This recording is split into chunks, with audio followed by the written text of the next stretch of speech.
அனைவருக்கும் வணக்கம். இன்றைய பதிவில் நம்ம பார்க்க போகிற முக்கியமான விஷயம் என்னென்னா, மிளகு சாகுபடியில் இந்த பனி மாதத்தில் நம்ம செய்ய வேண்டிய முக்கியமான காரியங்கள்.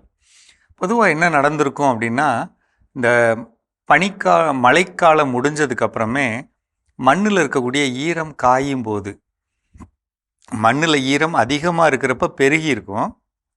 அதுக்கப்புறம் அந்த மண்ணில் இருக்க ஈரம் காய காய மண்ணில் இருக்கக்கூடிய சத்துக்கள், அதாவது உணவுக்கு கிடைக்கக்கூடிய சத்துக்கள் இல்லாததுனால நூற்புழுக்கள் அப்படின்னு சொல்லக்கூடிய நெமட்டோடோட தாக்கம் கொஞ்சம் அதிகமாக இருக்கும். இது எப்படி நமக்கு தெரியும் அப்படின்னா, வேர்களை கடித்ததுக்கப்புறம் மொத்த செடியும் அப்படியே இலைகள் தொங்கி அப்படியே சாகிற ஒரு நிலைமையை பார்க்கலாம். இது நெமட்டோடால் வரக்கூடியது. அதே மாதிரி இன்னும் நம்ம சொல்லப்போனால் பல்வேறு வகையான பூஞ்சை தொற்றுகள், இப்போ மண்ணை தொடுற இடத்துல, செடி மண்ணை தொடுற இடத்துல நமக்கு வரக்கூடிய காலர் ராட் அப்படின்னு சொல்லக்கூடிய அது செடியோட உடம்புல வரக்கூடிய 2-3 வகையான பூஞ்சை தொற்றுகள். எதுவாக இருந்தாலும் நம்ம அடிப்படையில் இந்த நேரத்தில் கவனம் கொடுக்க வேண்டியது, மழை முடிஞ்சிருச்சு, அடுத்து வெயில் ஆரம்பிக்க போகுது அல்லது பனி ஆரம்பிக்க போகுது அப்படிங்கிற நேரத்தில் நம்ம செய்ய வேண்டிய முதல் காரியம், வேற பத்திரமா பார்த்துக்கிறதுக்காக 200 லிட்டர் தண்ணியில் 1 லிட்டர் ட்ரைகோடர்மா விரிடியும் 1 லிட்டர் பேசிலோமைசிஸ் இது ரெண்டும் கலந்து மரத்துக்கு 1 லிட்டர், ஒரு செடிக்கு ஒரு தூருக்கு 1 லிட்டர், அந்த மிளகு தூருக்கு 1 லிட்டர் தண்ணி பாய்ச்சிட்டு அதில் ஊற்றி விட்றணுங்க. இது முதல் காரியம். 2வது காரியம், 15 நாட்களுக்கு ஒரு முறை 200 லிட்டரில் 10 கிலோ சுண்ணாம்பு கலந்து செடிக்கு 1 லிட்டர் ஊற்றிடணும். இது 2வது காரியம். 3வது காரியம், ஒரு செடிக்கு கண்டிப்பாக 1 கிலோ அளவுக்கு சாம்பல் வைக்கணுங்க. அதுவும் ராக் பாஸ்பேட் குறைந்தபட்சம் 100 கிராம் அளவுக்கு வைக்கணும்.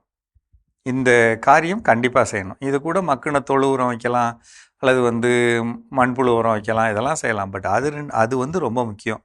இது இந்த காலத்தில் செய்ய வேண்டியது அவசியமானதுங்க.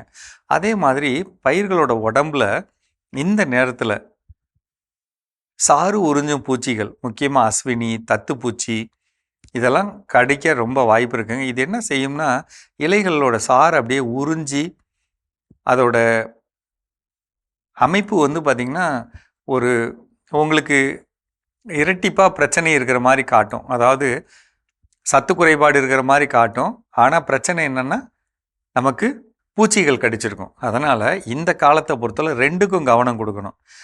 நம்ம அதை குறைபாடு, சத்து குறைபாடுன்னு நினச்சிட்டு அதை மட்டும் செஞ்சுட்டு விடக்கூடாதுங்க. கண்டிப்பாக பூச்சிகளுக்கு, ஏன்னா நிறைய நேரம் என்ன நடந்துடும்னா, இலையெல்லாம் கொட்டி போயிரு, வெறும் மிளகு மட்டும் நிற்கிற நிலைமையெல்லாம் நம்ம பார்க்குறோம். அப்போ திருப்பி இலை அந்த செடி பழைய நிலைமைக்கு வரணும்னா நம்மளுக்கு மிகப்பெரிய வருமான இழப்பு ஏற்பட்டுரும். அப்போ நம்ம என்ன செய்யணும்னா, 100 லிட்டர் தண்ணிக்கு 1 லிட்டர் சூடோமோனஸ் அழுகலுக்காக, அதாவது 100 லிட்டருக்கு 1 litre Pseudomonas, 1 litre Bacillus thuringiensis புழுவுக்காக, 1 லிட்டர் வெர்டிசிலியம் லக்கானி பூச்சிக்காக, இது 3 கண்டிப்பாக வச்சுக்கணும். இது கூட பஞ்சகாவியா அல்லது ஈயம் கரைசல் 2 லிட்டர் கலந்துக்கணும். சோளு பார் 100 கிராம் கலந்துக்கணும். இதை தெளிக்கணும். இது கூட நன்னும் பூ நம்ம கொஞ்சம் பூ உருவாக வேண்டிய நேரம் அல்லது சரங்களில் மிளகு சரியாக வைக்கணுங்கிறதுக்காக கடல் பாசி உரம் 1/2 லிட்டர் கலந்து தெளிச்சுக்கணும். ஏன் இதை முக்கியமாக சொல்கிறேன்னாங்க, அதிகமான விலை இருக்கக்கூடிய நேரம், தரமான மிளகு கிடைக்க வேண்டிய நேரம், குறைஞ்ச மிளகு கிடைச்சாலும் அது அதிக விலைக்கு விற்கிற மாதிரியான ஒரு பருப்பு அமைப்பு இருக்கக்கூடிய காய்கள் நமக்கு வேணும். இந்த நேரத்தில் நம்மளை பாதிக்கக்கூடிய பூச்சிகளோட தொல்லையும் அதிகம், நோயோட தொல்லையும் அதிகம். இந்த 2 மாதங்களுக்கு இந்த கவனத்தை கண்டிப்பாக செய்யணும். குறைந்தபட்சம் மாதம் ஒரு முறையாவது இதை தெளிச்சுக்கணும்.